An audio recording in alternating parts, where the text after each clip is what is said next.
Good morning sa lahat. Tara, basa na tayo ng ating libro, guys. Magandang balita, Biblia. Today is 24 June 2024. Nandito na tayo sa aklat ng Jeremiah chapter 33. Nanumbalik sa Jerusalem ang kasaganaan. Pakisabayan ako ng basa, guys. Pare-pareho tayo dito matuto. Jeremiah chapter 33 verse 1. Muling nagpahayag si Yahweh kay Jeremiah samantalang ito'y nakabilanggo at mahigpit na binabantayan. Verse 2, ganito ang sabi sa kanya, ako ang lumikha, humugis at nag-ayos ng buong daigdig. Yahweh ang aking pangalan. Yun na nga eh. Diba laging sinasabi, guys, dito sa Bible, He is the creator of heaven and earth and everything in it, diba? Tapos, lagi ko talagang tinatanong, sino ang may gawa kay Yahweh? Sino ang lumikha kay Yahweh? Kasi, paano siya nandito sa daigdig? Paano siya nagmula? Napakalaking katanungan talaga. Kasi tayo naniniwala tayo nalikha tayo ni Father God eh. Pero ang tanong, sino ang naglikha kay Father God? Verse 3, kung mananalangin ka sa akin, tutugunin kita at ipahahayag ko sa iyo ang mga bagay na dakila at mahiwaga na hindi mo pa nalalaman. Verse 4, ako si Yahweh, ang Diyos ng Israel, ang nagsasabi nito sa iyo. Gigibain ko ang mga bahay sa lungsod ng Jerusalem at ang palasyo ng hari na sa Juda upang gamiting tanggulan laban sa sumasalakay na mga hukbo ng Babylonia. Verse 5, papasukin kayo ng mga kaaway at marami ang mamamatay sa labanan sapagkat pupuksain ko sila at sa tindi ng aking puot. Itinakwil ko ang lungsod na ito dahil sa kanilang kasamaan. Kumbaga sa guys, tapos na yung yung unang parusa niya, yung flooding, diba? Yung panarusahan nung araw. So, namatay lahat. Sila Noe lang ang Itong giyera naman, guys, sino ba ang nakaligtas sa diba? Lang din, kukunti lang din sila. So, ang tanong naman ngayon, sa generation natin, anong parusa naman kaya gagawin ni Father God? Siyempre, tapos na yung gera-gera na yan. Hindi na yan, hindi na yan applicable sa generation natin. Maaring may iba na namang parusa si Father God. Tingnan mo yung verse 4, ako si Yahweh, ang Diyos ng Israel, ang nagsasabi nito sa iyo, gigabiin ko ang mga bahay sa lungsod ng Jerusalem at ang palasyo ng hari sa Juda upang gamiting tanggulan laban sa sumasalakay na mga hukbo ng Babylonia. So, nangyari na ito, guys, noon pa. Kaya, huwag na nating isipin na gira ulit ang pampuksa ni Father God sa generation natin. Maaring hindi pa nakasulat sa Bible. Kasi ibang generation na tayo eh. So, verse 5, papasukin kayo ng mga kaaway at marami ang mamamatay sa labanan sapagkat pupuksain ko sila sa tindi ng aking puot. Itinakwil ko ang lungsod na ito dahil sa kanilang kasamaan. Verse 6, ngunit pagagalingin ko silang muli, hahanguin ko sa kahirapan ang Juda at Israel at bibigyan sila ng kapayapaan at kasaganaan. Verse 7, ibabalik ko ang kanilang mga kayamanan at muli silang itatatag. Verse 8, lilinisin ko sila sa lahat nilang, sorry guys, nilalang yung ko. Iba yung nilalang tsaka nilang ha. So, correction lang. Verse 8, lilinisin ko sila sa lahat nilang kasalanan. Ayun. At patatawarin sa kanilang paghihimagsik laban sa akin. Verse 9, at dahil sa lungsod na ito'y matatanyag ang aking pangalan, pupurihin at dadakilain ng lahat ng bansa kapag nabalitaan nila ang lahat ng pagpapalang ipinagkaloob ko sa kanila. Maantig sila at mapupuno ng paghanga dahil sa mga pagpapay at kapayapaang ibinigay ko sa aking bayan. Kita mo, guys, talagang sila lang yung kaya nga humanga tayong ibang bansa sa kanila, sa Israel. Kasi sila lang talagang ni Father God. Ayun maantig sila at mapupuno ng paghanga dahil sa mga pagpapala at kapayapaang ibinigay ko sa aking bayan. So, paano naman kami, Father God? Sana all na lang Israel.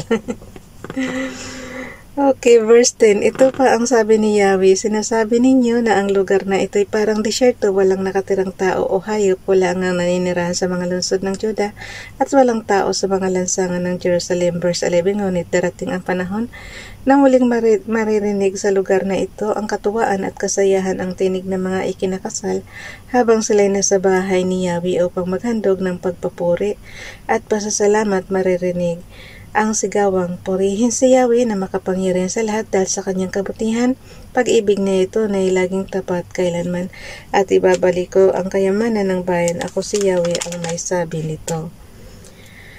Verse 12, ito ang sabi ni Yahweh sa bulong. Verse 12 guys, ito ang sabi ni Yahweh sa buong lupaing ito na walang pakinabang at walang nakatirang tao o hayop. Muling magbabalik ang mga pastol at payapang magsisikain ang kanilang mga kawan. Verse 13, sa mga lungsod sa kaburulan, sa kapatagan sa timog, sa lupain ng Benjamin, sa palibot ng Jerusalem at ng Juda, muling magkakaroon ng maraming kawan na inaalagaan ng kanilang mga pastol. Verse 14, sinabi ni Yahweh, tiyak na darating ang araw na tutuparin ko ang aking pangako sa Israel at Juda.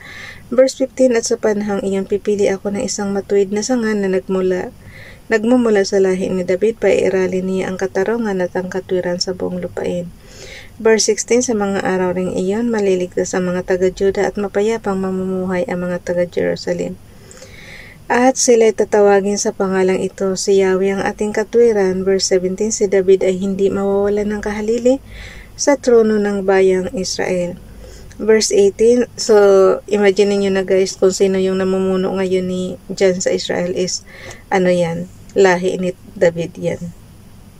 Verse 17, si David ay hindi mawawalan ng kahalili sa trono ng bayang Israel. Verse 18, at mula sa lahi ni Levi, hindi kukulangin ng pari na maglalagay sa akin ng mga handog na susunugin handog na pagkaing botel at iba pang mga handog sa lahat ng panahon. Jeremiah chapter 33 verse 19, sinabi ni Yahweh kay Jeremiah, verse 20, kung paanong hindi mababago ang batas na itinakda ko para sa araw at sa gabi. Verse 21, gayon din naman hindi masisira ang aking pangako sa lingkod kong si David at sa mga Levita, hindi mawawalan ng uupo sa trono mula sa kanyang lipi, hindi rin maubos ang mga pari sa lahi ni Levi. Verse 22, gaya ng hindi mabilang na bituin sa kalangitan at buhangin sa dagat, gayon ko para remihin ang mga inapo ng aking lingkod na si David at ng mga Levitang naglilingkod sa akin.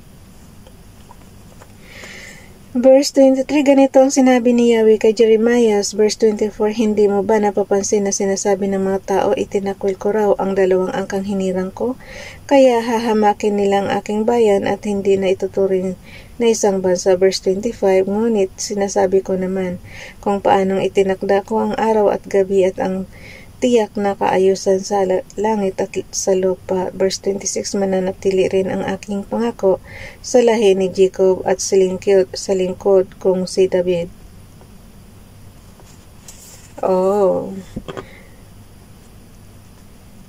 Verse 26 guys, Jeremiah chapter 33 verse 26, mananatili rin ang aking pangako sa lahi ni Jacob at sa lingkod kong si David. Magmumula sa angkan ni David ang hihirangin kong maghahari sa lahi ni na Abraham, Isaac at Jacob. Magmumula sa angkan ni David ang hihirangin kong maghahari sa lahi ni na Abraham, Isaac at Jacob. Ibabalik ko ang kanilang kayamanan at sila'y aking kahabagan. So yun na yun guys. Jacob is Israel yan na. Binago yung pangalan niya yung una natin nababasa. So, Abraham, Isaac at Jacob, ibabalik ko ang kanilang kayamanan at sila'y kahahabagan. Ang babala ni Jeremiah kay Zedekias. Ito ang pahayag ni Yahweh, chapter 34 guys. Jeremiah chapter 34 verse 1, ito ang pahayag ni Yahweh kay Jeremiah nang ang Jerusalem at mga karatig bayan ay sinasalakay ni Haring Nebukadnezar ng Babylonia at ng kanyang hukbo katulong ang lahat ng kaharian at bansa at bansang sakop nito. Verse 2, pumunta ka at sabihin mo kay Haring Zedekias ng Juda ang ganito. Ang lungsod na ito ibibigay ko sa hari ng Babylonia at kanyang susunugin. Verse 3, hindi ka makakaligtas, mahuhulog kang tiyak sa kamay niya. Makikita mo't makakausap ng harap-harapan ang hari ng Babylonia at dadalhin kang bihag sa bansang iyon. Verse 4, ngunit pakinggan mo ang sabi sa iyo ni Yahweh, Haring Zedekias. Verse 5, hindi ka mamamatay sa digmaan, mapayapa kang papanaw at magsusunog sila ng insenso sa iyong libing, gaya ng ginawa nila sa libing ng iyong mga ninunong hari. Ipagluluksa ka at tatanghisan ng ganito, patay na ang aming hari, ako si Yahweh ang nagsabi nito.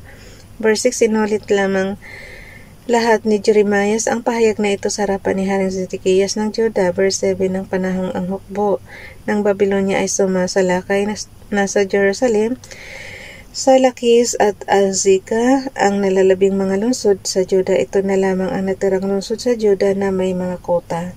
Nilabag na kasunduan tungkol sa mga aliping Hebreo. Verse 8, dumating kay Jeremias ang salita ni Yahweh matapos pagkasunduan ni Haring Zedekias at mga taga-Jerusalem na palayain ang mga alipin. Verse 9, lahat ng mga aliping Hebreo, maging babae o lalaki, ay magpapalaya sa mga ito upang hindi manatiling alipin ang kapwa nila Hudiyo.